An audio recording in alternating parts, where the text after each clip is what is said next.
Controversial take, but I think Joyous should be old up and take it like a good boy. Okay, now that I have your attention, hi and welcome to this video where I will not talk about Joyous being old up, but about ZZZ Season 2 finale. And oh boy, what a wild ride. Well, actually, I don't think it's as wild as Season 1. It was just slightly under seasons in my personal opinion. But I think it's a valuable story either way. One ZZZ always nails to do, but I truly believe they can improve in terms of pacing, and I am still rooting for them as always. Every setback is a setup for a comeback. As you may know, I am chronically online. Now, what I've mostly heard is this conversation about our latest Void Hunter, YE SHUNGUANG or Xiaoguang. I don't really have strong opinions on that matter because I've been there.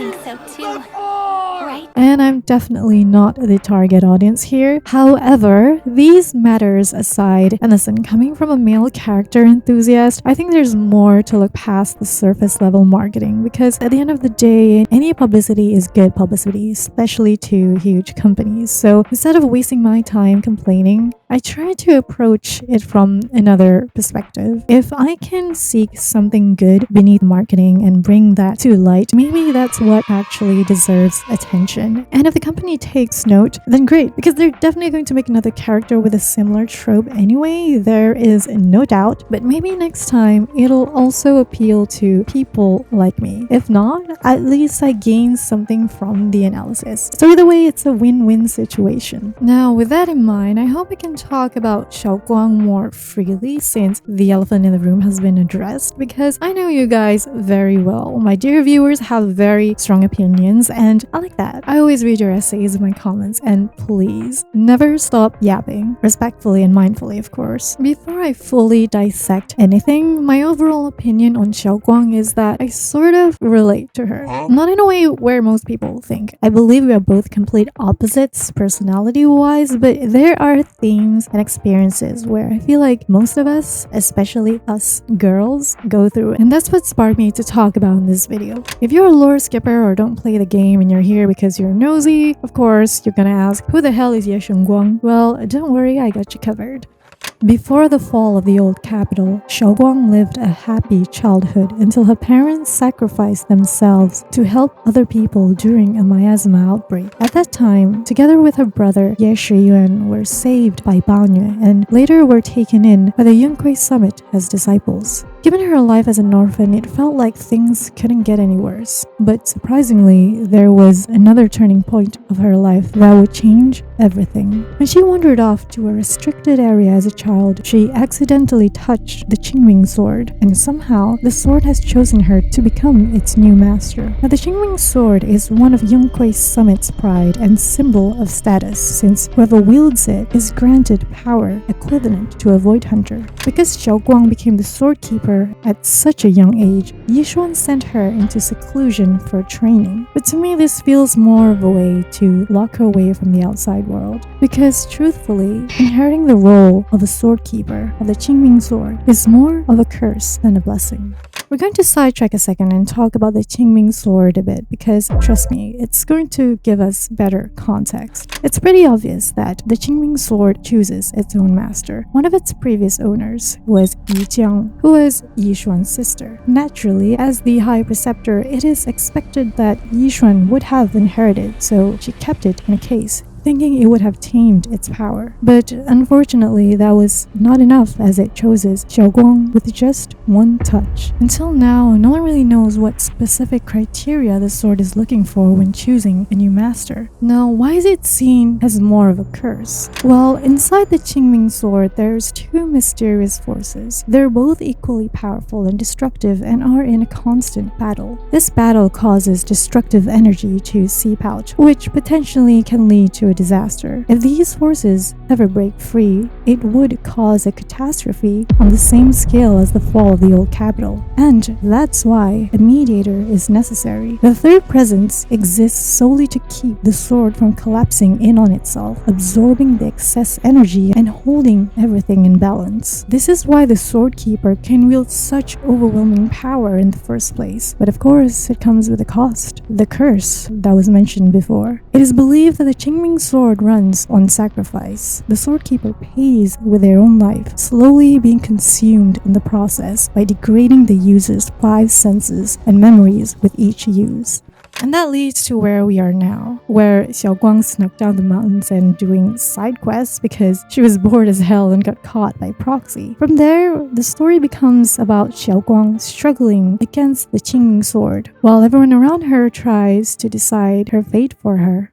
First and foremost, we have to acknowledge that Xiaoguang isn't selfless because she's this meek and shy girl. Sure, we can all agree it's her personality, but it actually runs deeper than that, especially for someone willing to die for people who neither know her nor truly care about her. Her altruism comes from 2 main points I want to argue. First is the upbringing she experienced as a child, and second, from the constant pressures pushed onto her by the people around her. As a result, we get to see how she's full of self-doubt and always caught between her own convictions and what everyone else expects of her. Now let's talk a bit about the first point about her early childhood. For Xiaoguang, she chooses to protect others at her own expense because, as a child, every example of love and goodness she saw was tied to self-sacrifice. Her parents, for example, risked everything to save the people in their town during the miasma outbreak. Her very first lesson about good adults is that good people give their lives so others can live. Then Banye, a complete outsider, risked himself to save and take in 2 orphans, teaching her that kindness often means stepping in and carrying burdens that aren't yours. And of course, YE SHUNGUANG, who poured himself into protecting her, especially after she's chosen by the Qingming sword. His whole identity becomes the brother who shields her. In the end, he even gambled his life, pretending to side with the exaltist, clinging to one last hope that he could save Xiaoguang. His actions showed her that unconditional love means raising yourself for someone else. Altogether, the act of kindness in her life was tied to someone giving something up. She built a sense of duty that people deserve to be saved and protected. So when it's her turn to act, enduring pain feels like the right choice. Anything else feels like betraying the people who had helped her.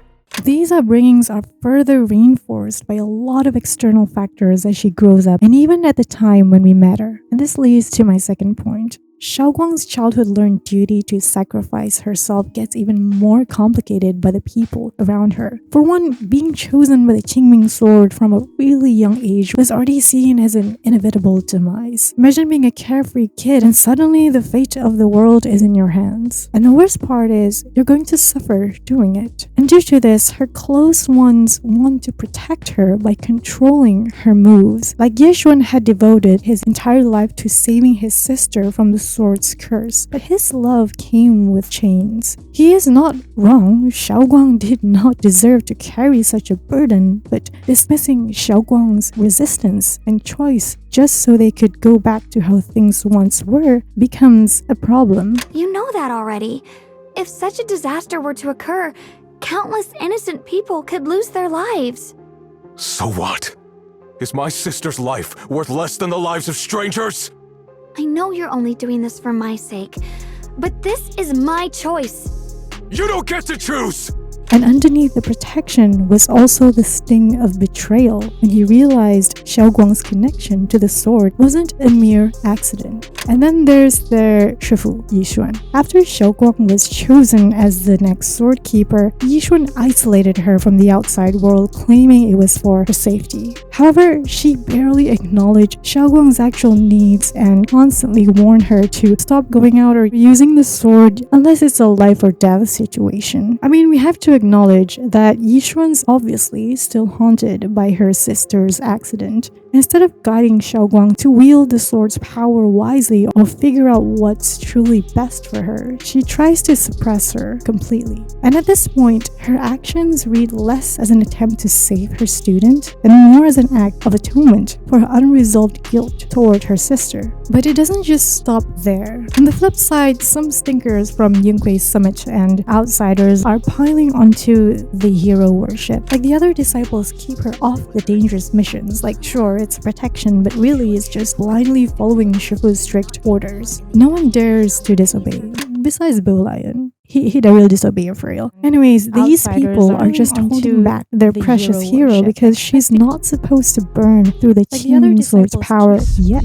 Not until it's time for her to take the ultimate fall for everyone else. Look at that random fuck-ass NPC guardian, Lu Hongzhou. Early on, he's trying to shield her from harm just to keep her safe. Only in the final battle does he finally let her cut loose. And if you think that's the worst of it, Phelan Heights people add the pressure even more, trapping her in this martyr mindset. During her mountain isolation for training, they'd send her food and stuff so she wouldn't feel cut off from the outside world. When you look deeper, it's giving like this girl's destined to save their asses one day, so let's leave offerings for the chosen one. Of course, not everyone knows the sword's dark curse, sure, but those kind acts still feed straight into her guilt. These are the people banking everything on her, and she can't bear to let them down. And what makes it more devastating is that Xiaoguang acknowledges the reality. All in all, every single person around her decided to save her before she could even think for herself. Sadly, Xiaoguang was never given a choice to begin with. No one ever asked what she truly wanted, but there she was, trying to fulfill everyone else's wishes with a mind and body already crumbling under the weight. Through it all, Xiaoguang's own voice stayed buried under everyone else's personal motives and intentions. Because of this, there's a part of her that is screaming to be heard. Yeah,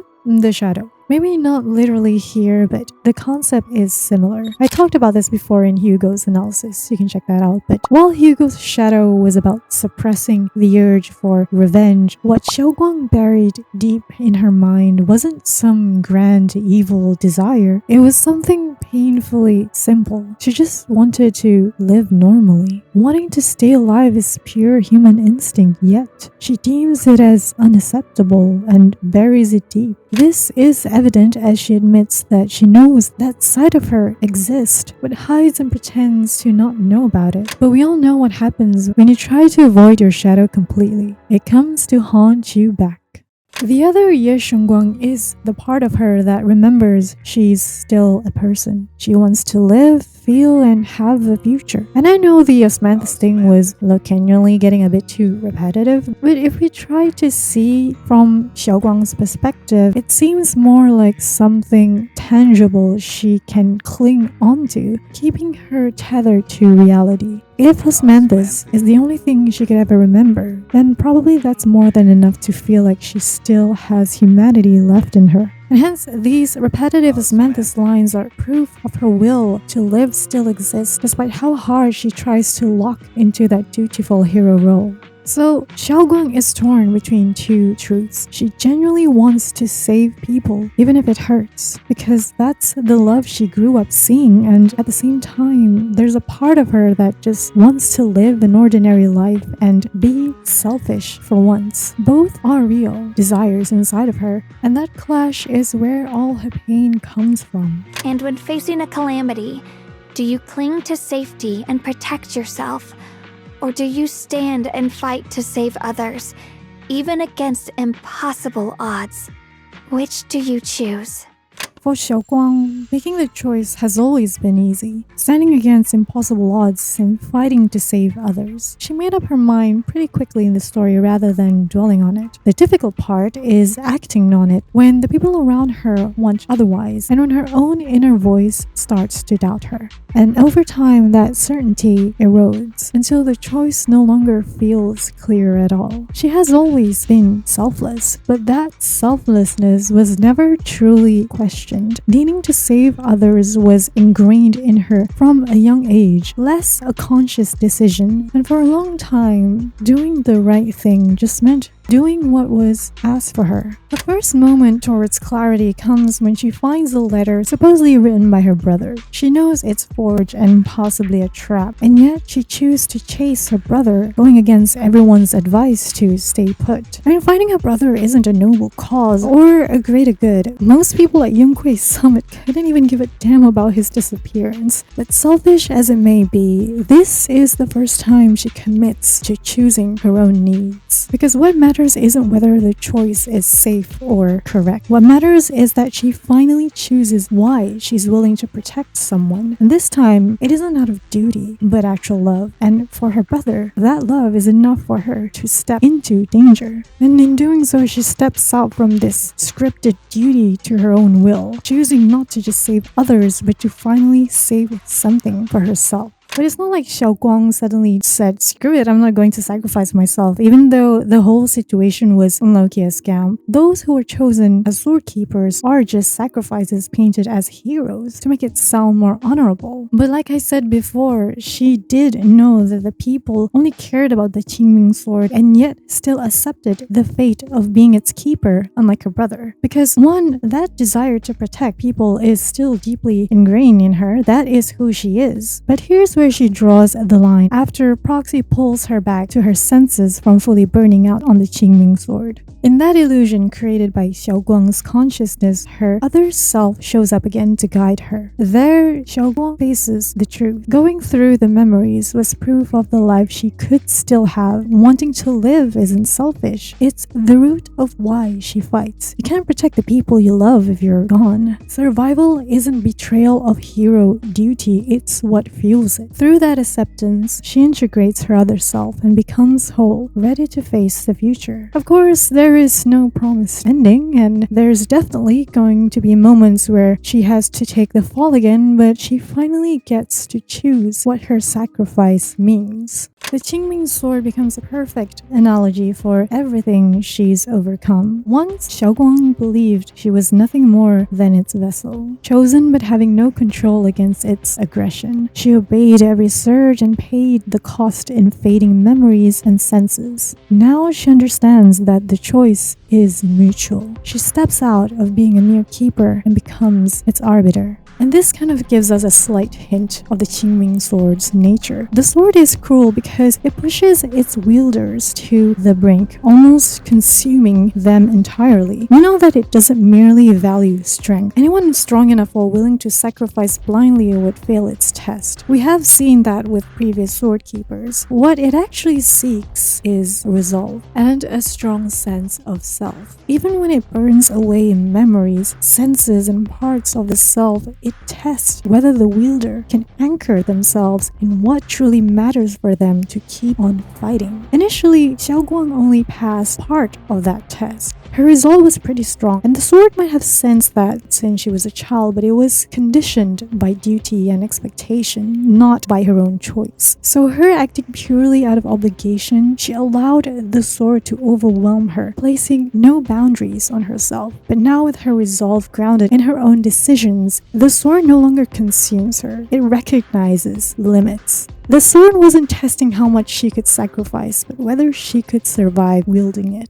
So what can we take away from this? From one perspective, Xiaoguang is the embodiment of how many young girls are taught to live. We're raised to be reliable and useful. Our worth is measured by how much we can give until there's nothing left. And yeah, I'm emphasizing young girls here because I guess boys have expectations too, but Xiaoguang's story resonates a lot with what it means to be a girl. Because girls are taught to constantly bend themselves to meet everyone else's needs, and our value mostly lies in our obedience. Xiaoguang's life makes that painfully clear. Her reality is shaped by adults and people who claim to act for her own good, while simultaneously piling on the pressure to sacrifice herself and become the hero everyone else wants her to be. Through her, we see how these expectations lead young girls to carrying burdens that aren't really theirs. And it sucks because it really messes with our self-esteem and self-doubts about what we should do. This is exactly why I dislike the terms like girl bosses or perfect daughter. They're basically just ways of celebrating the idea of being trapped in society's version of what you're supposed to do. Like, you obey orders? Whoa,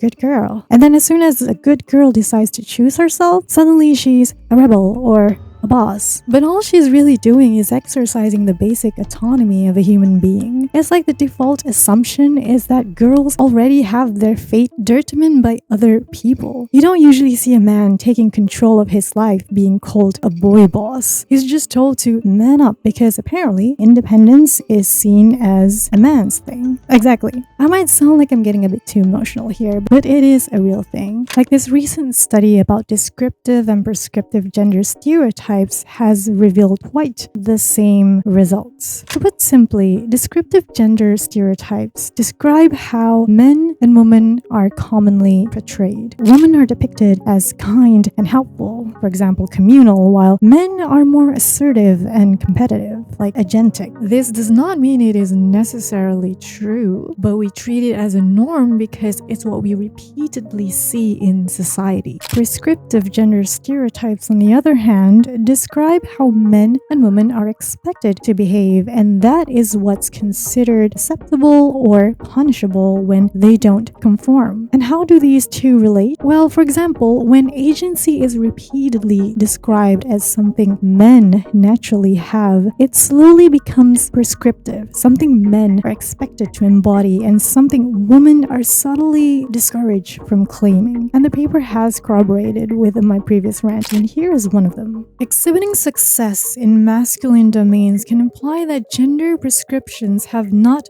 been adhered to, that women have violated prescriptive stereotypes by behaving agentically, leading to social penalties and subsequent discrimination. Because their achievement induces inferences that women lack the communal qualities that they are supposed to possess. What is celebrated in men is often punished in women, sometimes even earning up them derogatory labels such as Iron Maiden, Ice Queen, and Nasty Woman. And keep in mind, this gender stereotyping, masculinity norms, and every similar terms harms all of us, actually. Men become pressured to suppress vulnerability, avoid seeking help, or overcompensate through aggression. And for women, do I really need to say it again? Overall, going back to Xiaoguang's main theme, I think this is where we should take a step back and question our own desires. How much of what we want is fueled by a genuine passion, and how much is just a desperate attempt to maintain our usefulness to others? When we dream of success, are we dreaming of the freedom to be ourselves, or are we just dreaming of a higher pedestal where the view is better but the cage is the same? We can do everything right, like we can be the hero, the perfect child, be so successful and still end up feeling completely empty. And worse, we can lose ourselves along the way. If all we do is live for everyone else, filling their expectations, chasing their dreams, what's left of us? What memories, what pieces of ourselves remain? And if there's barely any, then who are we, really? And yeah, I get emotional about this because I felt that burn, and I bet a lot of you have too. Especially as a young girl I once was, having to forge my own path seems more of a betrayal. The more you choose yourself, the more of an ungrateful daughter you are. Every time we take another step forward, we get that self-doubt whispering, am I allowed to want this? Am I enough if I'm not giving everything? And trust me, as I hold your hand while I say this, you are allowed to, and you are always enough. And looking at where I am now, I don't regret breaking some hearts to pursue what I really wanted. The journey wasn't easy. I failed, I stumbled, and that is to be expected. But without it, I would never be as confident in myself as I am today. So I hope this really inspires us to reclaim the parts of ourselves we tucked away to make room for other people's pride. Instead of asking, am I being a good person, we should start asking, am I being good to myself? Be a selfish bitch once in a while. And Xiaoguang's tragedy doesn't have to be ours. Her story can be a sign we've been waiting for to drop other people's problems that were never ours to carry. That girl just wanted to spend her time with a fat orange cat and make osmanthus cakes. It's a very valid reason to not want yourself killed because others want you to. But on the flip side, we also need to be aware of how our actions affect others. Loving someone doesn't mean we can't hurt them at the same time. If what we are doing is driven purely by by our own fears, be it failure or what society will think or losing control, then our love starts to look a lot more like control. We have to get comfortable with the people we love being unproductive or disobedient. I mean, to an extent, like if it's detrimental to them, then of course we should help. But if someone's autonomy feels like a threat to us, that's a problem with our ego, not their character. So I guess Xiaogong's story is also a call to unlearn, a reminder that the most radical thing we can do for ourselves, and especially for the girls coming after us, is to stop measuring worth by how much we conform to expectations. One thing I have to point out though, like I can't even turn a blind eye on it, is how this story portrays she relies heavily on proxy, which I think that's the part where anyone can debate what the dev's motives are. I mean, I get it, the siblings are one of the only people, if not the only ones, that are actually standing up for her. So of course she's going to be head over heels for them even if they just met. Also besides from Boline, because he the real disobey for real. I mean, sure, having someone who truly cares for you is such a rare blessing to have, be it a romantic partner or lifelong friendships. And of course, you should never feel ashamed of wanting to ask for help. But since her arc is about overcoming her own doubts and the external pressures imposed on her, I think changing the perspective a bit makes it more meaningful. Like the conversations Xiaoguang and Proxy had in the story hits harder if you see it as if you are talking to yourself. I mean, again, this isn't canon, but the value still stays the same, even if you see it in a different light. And that's the beauty of fiction. If you are ever afraid to fall, just know that even if you have no one else, you have yourself to catch you, and that's more than enough, because you're always going to be there. Wherever you'll go, you'll be there. And that is what you call believing in yourself. It is kind of cheesy, but it's easy to forget when we've seen ourselves fall so many times, and instead of looking inward, we seek outwards at the people who didn't reach out and the world for being unfair. And that's very understandable, but somewhere along the way, we also stop noticing that one person who never actually left, ourselves. And hey, even if we look inward, we don't always do it kindly. We look for faults and mistakes, so our reflection turns into self-blame, which is why we rarely give ourselves credit, even through the hardest moments. So anyone that is watching this right now, I'm proud of you, and you should be proud of yourself too. And with that, that's all I have to say about Xiaoguang. And I also noticed these recurring themes about sacrifice, resolve, and agendas across each episode. I am not surprised if one day Proxy is probably going to be overwhelmed and consumed by their own power once it's fully awakened, and then they're going to have to overcome it with the power of friendship or whatever, because we have seen that already happen, not just in Xiaoguang, but also in Miyabi's story. Anything that relates someone to the power of the creator. And I think it's an interesting topic to discuss in the future. But anyways, if this video made you reflect a little and enjoyed it, please don't forget to leave a like and subscribe for more stuff from me, and I will see you in the next video. Goodbye!